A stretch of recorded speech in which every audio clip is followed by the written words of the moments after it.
주님 평화. 여러분, 여기 보면 지금 이 검은 바탕 화면 안에 하얀 점 하나가 있습니다. 검은 바탕 화면만 있으면 뭐 어디에다가 시야를 두지 않죠. 그냥 검은 바탕 화면이니까. 근데 거기 하얀 점이 있으면 어때요? 그쪽에 눈이 자꾸만 가죠. 집중이 되고. 사실 우리 어둠 속을 헤매인다라는 표현을 하잖아요. 칠흑 같은 어둠에서는 내가 어디로 걸어가는지, 어느 쪽을 향했는지 알 수가 없고 목적지가 어딘지 알 수 없기 때문에 내가 걷는 거기가 어딘지를 몰라요. 그래서 결국 헤매일 수밖에 없는 거죠. 혹은 두려움에 사로잡혀 그 자리에 주저앉아 버릴 수밖에 없겠죠. 그래서 어둠 속에 머무는 이들은 결국은 희망을 잃고 두려움과 걱정과 근심 속에 살 수밖에 없습니다. 그런데 지금 이 조그만 하얀 점과 같은 빛이 생기는 순간 어때요? 우리는 그 빛에서 위로를 얻고 그 빛, 점 하나에 지나지 않는 빛에서 용기를 얻고 희망을 얻고 그 빛을 바라보면서 목적지를 정할 수가 있다는 거죠. 이 어두운 세상에 빛으로 오신 주님, 그 빛이 클 수도 있고 작을 수도 있는데 그 빛의 빛 하나만으로도 우리가 얼마나 많은 위로를 얻을 수 있는지를 알 수 있습니다.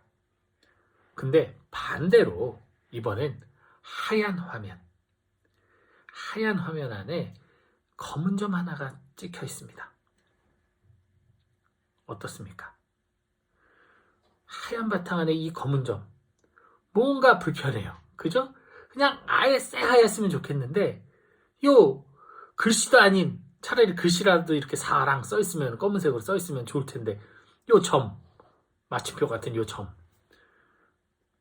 영 거슬려요. 저거 싹 지워졌으면 좋겠어. 그죠? 근데 정말 재밌게도 이 하얀 바탕에 이 하얀 깨끗함에 내가 눈이 가기보다는 자꾸만 이 검은 점에 눈이 간다는 거예요. 이 검은 점에. 그래서 두 가지 방법을 생각하겠죠. 하나는 어떻게든 그 검은 점을 지워내는 거. 다른 하나는 그 검은 점만 계속 바라보고 있는 거. 꺼름직한 눈으로.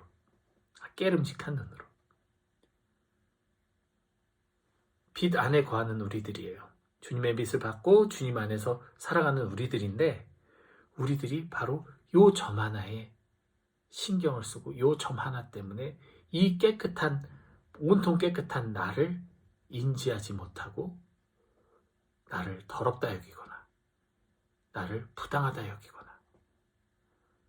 그래서 그것을 없애기 위해서 끊임없이 노력하면서 고통받고 있거나 바로 이 검은 점이 선악과입니다. 온통 모든 것을 낙원으로 꾸며주신 에덴 동산에 유일하게 하나의 검은 점을 찍어 놓으셨어요. 아랑곳 않고 살면 돼요. 주님은 그것을 한번 시험해 보신 거죠. 그 검은 점에 신경 쓰지 말고 온통 하얀 이 아름다운 세상에서 기쁘게 살길 바랬는데 인간은 자유의지로 결국 그 검은 점 하나를 선택해버리죠. 검은 점에 집중하면서 다른 모든 것들을, 선하고 아름다운 것들에서 눈을 돌리죠. 그것이 결국 오늘날 이러한 세상을 만들었습니다. 어찌 보면 낙원이라는 거, 오늘 뭐 이렇게 독서에도 나왔지만 창세기에 그 보면 뭐 물고기 떼가 물에 잔뜩 있고 짐승들과 사람들이 한데 어울리고 자연이 너무 아름다운 낙원이라고 불리는 그곳, 여러분들이 그곳을 가보면 좋죠. 딱 좋아요. 한 며칠 정도 구경하기. 여행으로. 뭐 좀 안식을 해서 한 1년 정도, 2년 정도 쉬는 건 좋아요. 하지만 거기서 평생 살라고 그러면 살 수 있겠어요? 살 수 있어요. 단 좋은 집과 차와 온갖 우리가 사는데 불편하지 않을 가전제품들과 내가 살아가는데 필요한 많은 도구들이 갖춰져 있다면 거기서 살 수 있겠죠.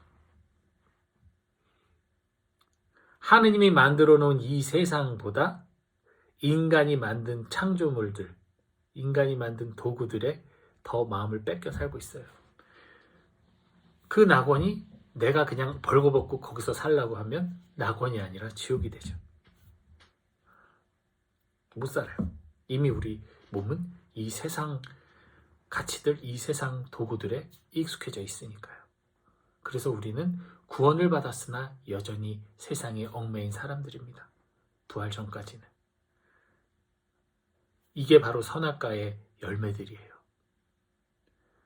이 세상 것들, 물건들, 물질들, 가치들을 초월하지 못하는, 하느님만을 사랑하기에는 너무도 많은 것들이 나의 눈에 거슬리고 나의 눈에 들어온다는 거죠. 케노시스의 삶이라는 거, 비움의 삶이라는 거. 그래서 본연의 하느님께서 창조하신 세상의 아름다움을 다시 회복하고 그 아름다움 속에서 자유로워지는 삶을 살아가는 것이 바로 케노시스의 삶입니다. 수도 생활도 그런 건데, 수도자들마저도 정말 잘 살아보겠다고 이렇게 위 건강 약을 먹는다던가 뭐 핸드폰을 갖게 된다던가 편한 블루투스 키보드를 쓴다던가 세상의 도구들을 사용하게 되죠. 어쩔 수 없습니다. 이미 우리는 언저 때부터 그렇게 그 점 하나를 택했기 때문에. 그렇다면 이제 그 안에서 다시금 그 점을 확장시켜서 이제 어둠 속을 헤매던 우리가 다시 이제 빛의, 선악과와 반대되는 그 빛으로 오신 주님을 다시 확장시키는 수밖에 없습니다. 그러기 위해서 여러분, 어렵지만 우리는 하나하나 내려놓는 연습을 끊임없이 해야 돼요.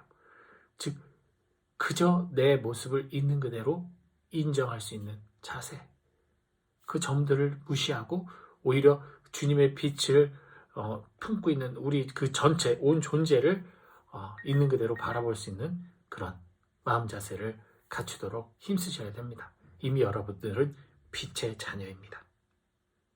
주님 평.